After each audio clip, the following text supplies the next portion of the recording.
going to change gears a little bit and talk about the importance of our thinking and our comfort level.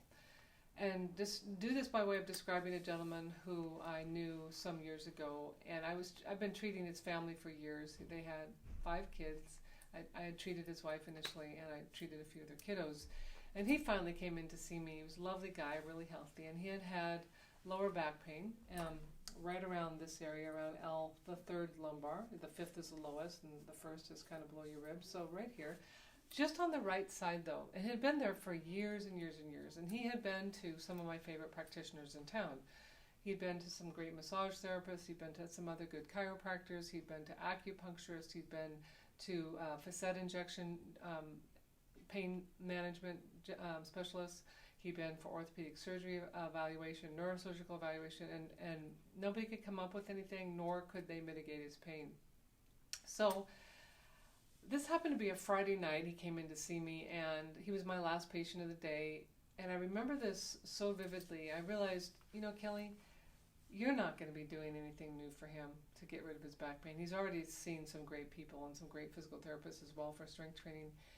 So I laid him on his back, and I put my hand over his psoas. So sometimes there's a muscle here called the psoas, P-S-O-A-S, and it starts from the lumbar spine and goes down to the hip. And it is a hip flexor, so it does this motion, or it brings us forward.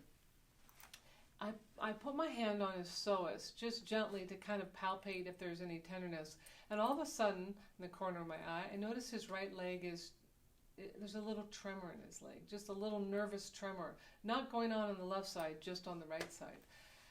And it felt kind of, what is that? What is that? It didn't feel like it was a neurologic tremor. It was just a nervousness piece. And so I said to him, hey, has anything ever happened to you surgically in this area? Now this man, father of 5, 45 years old, he says curtly to me, yep, just like that. I'm like, okay, there's some upset here. And I asked him, did you have surgery in this area? And he again curtly said to me, yep. And I could tell he was slightly getting a little more aggravated. And I started thinking, what could this have been? And a thought occurred to me that maybe he had had some surgery as a young child around maybe a testicle that wasn't descended or something like that. So I said, did you have an undescended testicle surgery? And he said, yes, I did. And no one asked me permission to do it or to take it off. And you could see he was really upset that he had lost a testicle in the process, and left him really upset because he hadn't been asked. What was so fascinating about this was, in this moment I thought, I could either try to make light of it in a way that I could maybe change the energy, or I just didn't know what to do. But what came to me intuitively was I said, oh my God, imagine if you had 2 testicles, how many children you'd have at age 45. Well, thankfully he laughed, right? So we got a joke out of it because he had, remember, 5 children.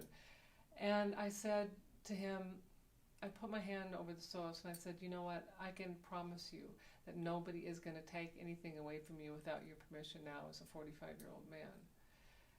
And I said, it's interesting because this muscle that is causing your leg to tremor and this tension here absolutely attaches to right where you have your pain. So just give yourself permission to trust that you are now in control of your body. And that's all that I said to him. I said, I'm going to see you on Thursday. I'm going to check on you.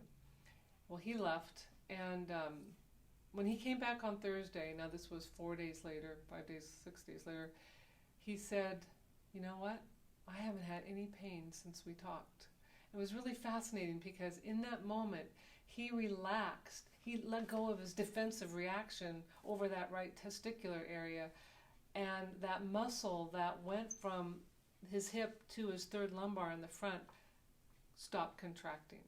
And when it stopped contracting, he no longer had that pull on that vertebra, and the pain went away. And to this day, and I still see him in the clinic from time to time, he comes in for various sundry other things, and I still ask him periodically, any more back pain? Nope, gone. Why do I bring that up? Because I want you to always be exploring what fear you have in your body, maybe around a past experience or a past concern that you wonder if you're holding some tension, because if you think you are, explore it a little bit. There are people I can send you to who could help you figure that out, absolutely, but sometimes just asking yourself that question can give you an answer that helps you breathe into that area that is causing some of your pain. So while that seems a little unusual, it's something I deal with on a regular basis while I'm in practice taking care of my patients. So hope that makes some sense. Thanks very much.